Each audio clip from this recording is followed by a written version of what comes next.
కాకినాడ జిల్లా తాళ్లరేవు మండలంలోని ఎమ్మెల్సీ ఎన్నికల ప్రచారంలో భాగంగా ఉభయ గోదావరి జిల్లాల పట్టభద్రుల ఎమ్మెల్సీ కూటమి అభ్యర్థి అయినటువంటి పేరాబత్తుల రాజశేఖర్ పోటీ చేస్తున్నారు.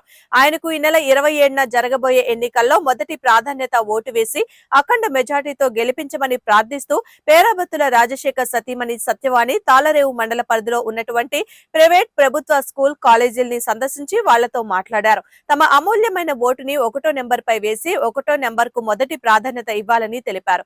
ఈ కార్యక్రమంలో కూటమి నాయకులు, కార్యకర్తలు, అభిమానులు తదితరులు పాల్గొన్నారు. ఏదైతే ఫిబ్రవరి 27వ తారీఖుని జరిగేటటువంటి పట్టభద్రుల ఎన్నికుందో మా ఎన్నికల నిమిత్తం మా ముమ్మడివరం నియోజకవర్గానికి సంబంధించినటువంటి పేరాబత్తుల రాజశేఖర్ గారు ఉమ్మడి తూర్పుగోదావరి జిల్లా, ఉమ్మడి పశ్చిమ గోదావరి జిల్లాలకు సంబంధించినటువంటి పట్టభద్రుల ఎలక్షన్ పోటీ చేస్తా ఉన్నారు.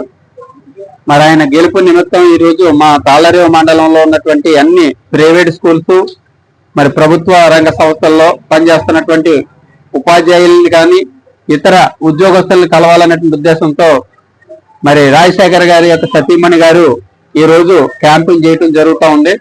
అన్ని ప్రాంతాల్లో నారా చంద్రబాబు నాయుడు గారు, ముఖ్యమంత్రి గారు, ఉప ముఖ్యమంత్రి పవన్ కళ్యాణ్ గారు అనౌన్స్ చేయడం జరిగింది.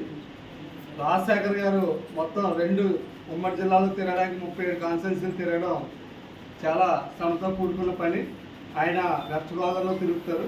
ఆయన తరఫున ఆయన సతీమణి వచ్చారు కాబట్టి మిమ్మల్ని అందరినీ కూడా రేపు 27వ తారీఖు జరిగే ఎన్నికల్లో మొదటి ప్రాధాన్యత ఓటు అయితే విద్యావంతులు మరి ఉపాధి కోల్పోయి ఉన్నారో వాళ్ళందరికీ ఉపాధి కల్పించాలనేటువంటి ఆలోచనతో ఈ ప్రభుత్వం తీసుకున్నటువంటి ఎన్డీఏ ప్రభుత్వం తీసుకున్నటువంటి నిర్ణయాలు మరి కూటమి అభ్యర్థిగా పోటీ చేస్తున్నటువంటి రాజశేఖర్ గారికి అత్యధికమైనటువంటి ఓట్లు, మొదటి అభ్యర్థి మొదటి ఓటు 1 వేసి మరి అత్యధిక మెజారిటీతో గెలిపిస్తారని వారి